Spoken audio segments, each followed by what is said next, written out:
皆さん、こんにちは。日本語レオです。ということで、今回お話ししていくのは、What's your hobby? あなたの趣味は何ですか？こういったテーマについてお話ししていきたいなと思います。僕は普段外国の方、日本語を勉強している方々とメッセージをさせていただいている中で、趣味って何ですか？レオさんの趣味って何ですか？そういったね、質問をよく受けます。だし、僕もね、皆さんに向けて、趣味って何ですか？アニメとか好きですか？そういった話をよくします。といった中で今回は、僕の趣味だったりとかっていうのを実際に、ジャパニーズリスニングという形でお伝えできたらなというふうに思います。この動画を見ることによって、日本語の勉強をしながら、実際に趣味っていうことについてね、学ぶことができると思いますので、ぜひね、最後まで見ていただけると嬉しいです。ということでやっていきましょう。はい。というわけで、今回は趣味についてお話しさせていただくんですけど、僕の趣味を、3つ挙げるとするならば、1つ目は散歩と筋トレ。運動ですね。はい。そして2つ目が読書。そして3つ目がアニメなので、それぞれについて説明していきたいなと思います。はい。というわけで、一つ目のね、散歩と筋トレっていうことなんですけど、自分はね、運動しないとなーってやっぱ思うじゃないですか。だから、普段、朝起きた時に、散歩をします。はい。近くにね、公園とか、川とかがあるので、そこでね、散歩しながら、一日の始まりを迎える。そういうことをね、しています。また、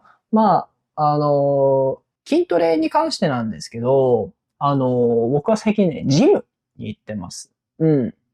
自宅、家ですね。家でできる筋トレは、例えばですけど、腕立て伏せとか、腹筋とかね。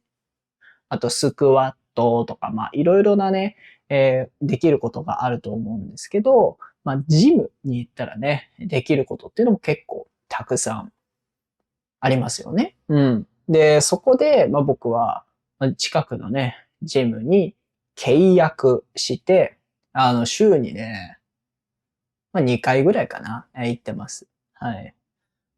運動ということで言うと、一番やってるのが散歩。で、たまに筋トレをしているっていうような感じで過ごしてます。はい。運動のメリットはね、皆さんも知っていると思うので、今回はちょっとここら辺で締めますけども。はい。二つ目ですね。二つ目は読書です。はい。僕と言ったら読書でしょって感じなんですけど、ただ僕は前の話でもさせていただいたんですが、中学生までは全然本を読むタイプじゃなかったです。うん。中学校ってね、朝読書ってあったんですよ。朝読書。朝読書っていうのは、朝に読書するから朝読書っていうもうなんか、すごくシンプルな、名前なんですけど、そこでね、初めて一冊読み終えましたよ、みたいな。そのぐらいの、レベルでした。はい。今でも覚えてます。ちょっと持ってきていいですか？よいしょ。はい。こちらですね。村上春樹の、色彩を持たない田崎作ると彼のハイレンド都市。これがね、僕が一番最初に読んだ、一冊丸々読むことができた、本だったりするんですけど、僕はこの中学、卒業するまでに、この本一冊ぐらいしか読むことができなかったんですよ。よいしょ。はい。そんな中でね、なんで本読もうかなと思ったのかっていうと、高校生の時めちゃめちゃ暇だったんですよね。そう、めちゃめちゃ暇で、いや、なんか本読めたらかっこいいよなーっていうふうに思い、なんかいろんな本を読むようになったんですよ。そう。なんかね、最初はね、軽い小説、本当に短い小説みたいなところから始まって、ライトノベルって呼ばれるようなものだったりとか、あとは、そうですね。大学入ってからかな、ちょっとビジネスっぽい本を読むようになったのは。うん。っていう感じで、本に関することは、こんな感じかなっていうことで、感じでございます。よくね、いろいろ本のおすすめ聞かれることも多いんですけど、僕はなんか小説おすすめしちゃいますね。うん。よくおすすめしてたのは、これかな、何者。浅井亮っていう人のね、何者っていう小説で、これはですね、大学4年生で、これから就活を迎える主人公と、その周りにいるね、お友達の間をね、描いた、こ就活もののね小説です。うん。映画化はされてなかったとは思うけど、ドラマ化はされてましたね。はい。で、後編のね、何様っていうものもあったりします。浅井亮は結構っていうかもうかなり有名な、小説家の方です。霧島部活やめるってよっていう、作品は映画化にもされた、すごく有名な作品なんですけども。こちら就活向けですね。就活生向けかな。だからなんか万人っていうのは全員の人にって話ですけど、万人におすすめの作品っていうわけではないです。はい。こちらは何者ですね。で、無難なところで言うと、村上春樹とかかな。1984とかね。いいと思いますよ。はい。というような形でございます。はい。いや、いろんな作品あっていいですよね。はい。そんなね、形で、3個目、3つ目なんですけども、アニメです。はい。僕はもう本当にね、アニメ大好きですね。うん、多分、日本語について発信している人の中で、日本人の中で、一番好きなんじゃないかなっていうぐらい僕はアニメ大好きです。はい。高校生の時からね、アニメは沼ってしまったんですけど、沼るっていうのは、もうなんかこう、抜け出せなくなるようなイメージだね。そう。沼ってしまったんですが、本当にもう好きなね、作品がたくさんあります。はい。今回ちょっと、アニメについては軽くお話しさせていただくんですけど、今日はちょっと、あれだね。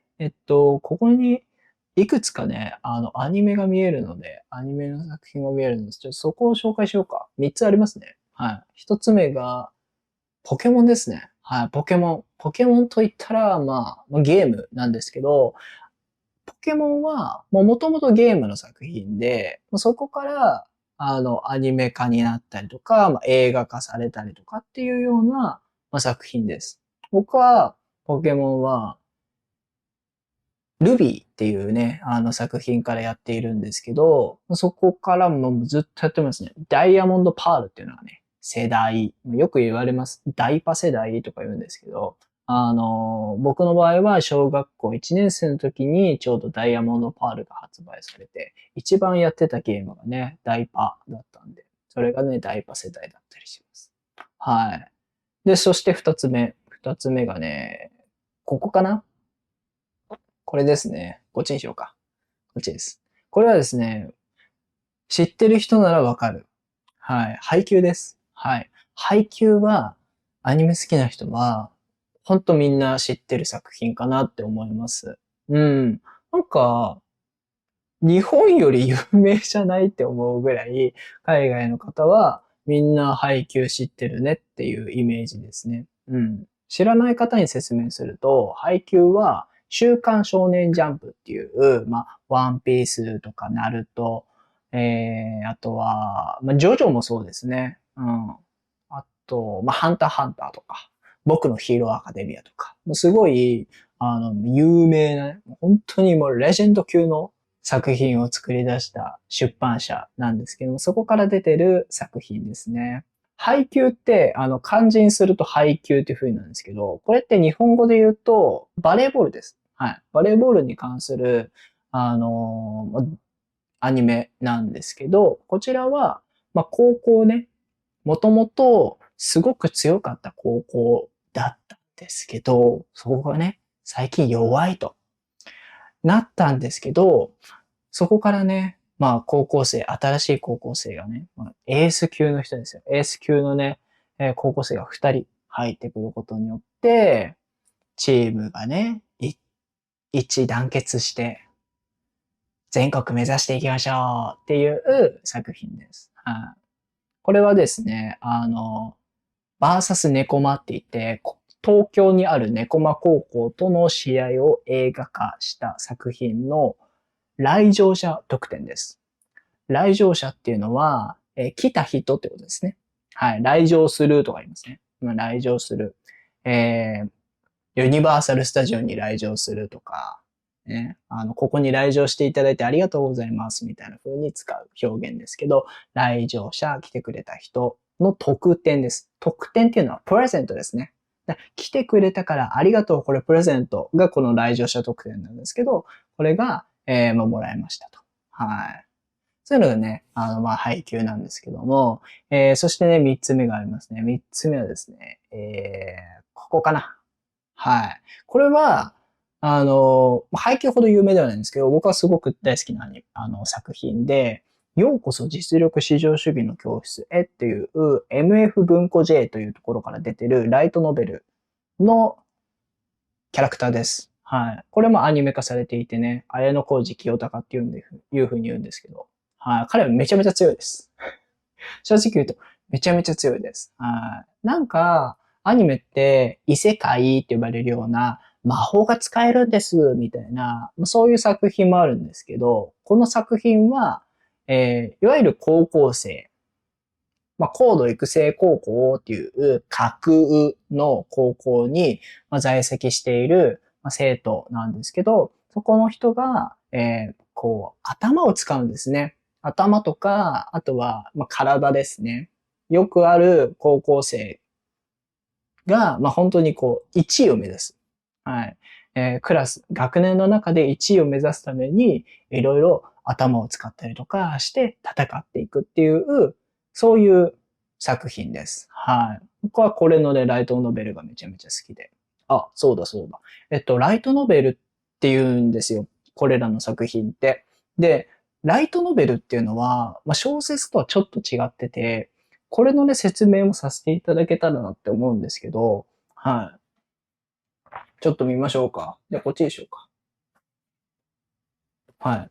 二つね、あります。これがさっきお話しさせていただいた、ようこそ実力至上主義の教室へっていう作品のライトノベルと、これが村上春樹の1984なんですけど、見たらわかる通りね、イラストがすごく使われてるのが、ライトノベルで、あんまり使われてないよっていうのが、小説だったりもします。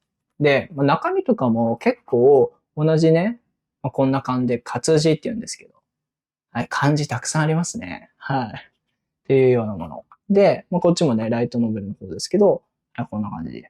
こっちも漢字。なんか中身一緒じゃんって思いますよね。でも、実際に表紙がイラストっていうのもそうですし、あとこんな感じでちょっとイラストっぽいのが入っている。あと中で挿絵とかが入ってるんですけど。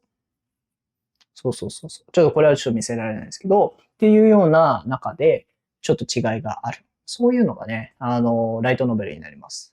で、どっちがおすすめなのって話なんですよ。で、僕多分、外国の方だったら、ライトノベルの方がおすすめだと思います。なんでかっていうと、僕、高校入ってめちゃめちゃ読んでたのってライトノベルなんですよ。小説じゃなくって。なんでかっていうと、すごく読みやすかったからなんですよ。その、写真とかね、イラストとかが入ってるおかげで、実際にここで書かれている文章がどういうこと、何が起こっているのかっていうのをイメージしやすかったんですよね。うん。なので、もしね、皆さんが、いや、なんかちょっと日本語のなんか本読んでみたいって思ったら、まず一番最初におすすめなのは漫画。